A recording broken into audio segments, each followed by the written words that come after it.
अथर्व ऋषि द्वारा रचित इस वेद में रोग निवारण, तंत्र मंत्र, जादू टोना, साप वशीकरण, आशीर्वाद, स्तुति, प्रायश्चित, औषधि, अनुसंधान, विवाह, प्रेम, राजकर, मातृभूमि, महात्म्य आदि विविध विषयों के संबंध मंत्र तथा मनुष्य के विचारों, विश्वासों, अंधविश्वासों इत्यादि का वर्णन है।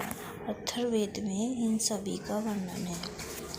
अथर्ववेद में सभा एवं समिति को प्रजापति की 2 पुत्रियां बताई गई है। सबसे प्राचीन वेद ऋग्वेद, सबसे बाद का वेद अथर्ववेद है। वेदों को भली भांति समझने के लिए 6 वेदांगों की रचना हुई है। शिक्षा, ज्योतिष, कल्प, व्याकरण, निरुक्त तथा छंद। भारतीय ऐतिहासिक कथाओं का सबसे अच्छा क्रमबद्ध विवरण पुराणों में मिलता है। इसके रचयिता लोमहर्ष और इनके पुत्र उग्रश्रवा माने जाते हैं। पुराणों की संख्या 18 है, जिसमें से केवल 5 मत्स्य पुराण, वायु पुराण, विष्णु पुराण, ब्रह्मण पुराण एवं भागवत पुराण में ही राजाओं की वंशावली पाई जाती है। राजाओं की वंशावली 5 पुराणों में पाई जाती है। पुराणों में मत्स्य पुराण सबसे प्राचीन और प्रामाणिक है। अधिकतर पुराण संस्कृत श्लोक में लिखे गए हैं। स्त्रियों तथा शूद्रों जिन्हें वेद पढ़ने की अनुमति नहीं थी, वे भी पुराण सुन सकते थे। पुराणों का पाठ पुजारी मंदिरों में किया करते थे। स्मृति ग्रंथों में सबसे प्राचीन एवं प्रामाणिक मनुस्मृति मानी जाती है। मनुस्मृति शुंग काल का ग्रंथ है।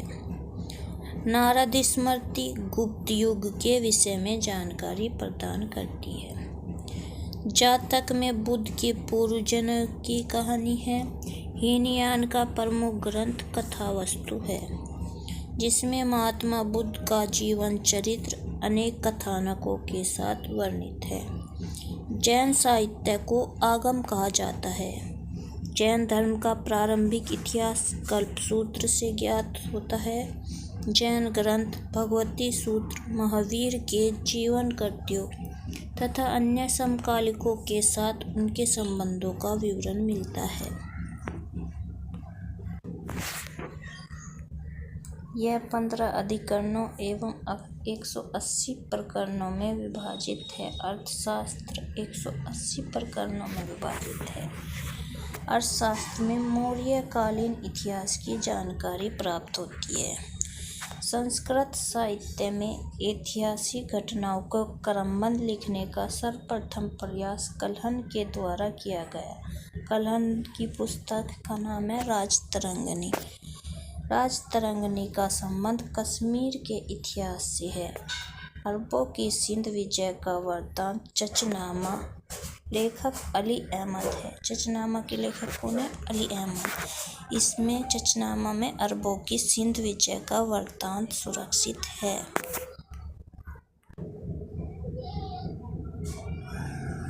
संस्कृत भाषा व्याकरण की प्रथम पुस्तक संस्कृत भाषा व्याकरण की प्रथम पुस्तक अष्टाध्यायी है। इसके लेखक है पाणिनि। मौर्य काल के पहले का इतिहास तथा मौर्य युगीन राजनीतिक अवस्था की जानकारी अष्टाध्यायी से प्राप्त होती है। कात्यायन ने लिखी है गार्गी संहिता, जो कि एक ज्योतिष ग्रंथ। इसमें भी भारत पर होने वाले यमन आगमन का उल्लेख मिलता है। पतंजलि पुष्यमित्र शुंग के पुरोहित थे। इनके महाभाष्य से शुंगों के इतिहास का पता चलता है।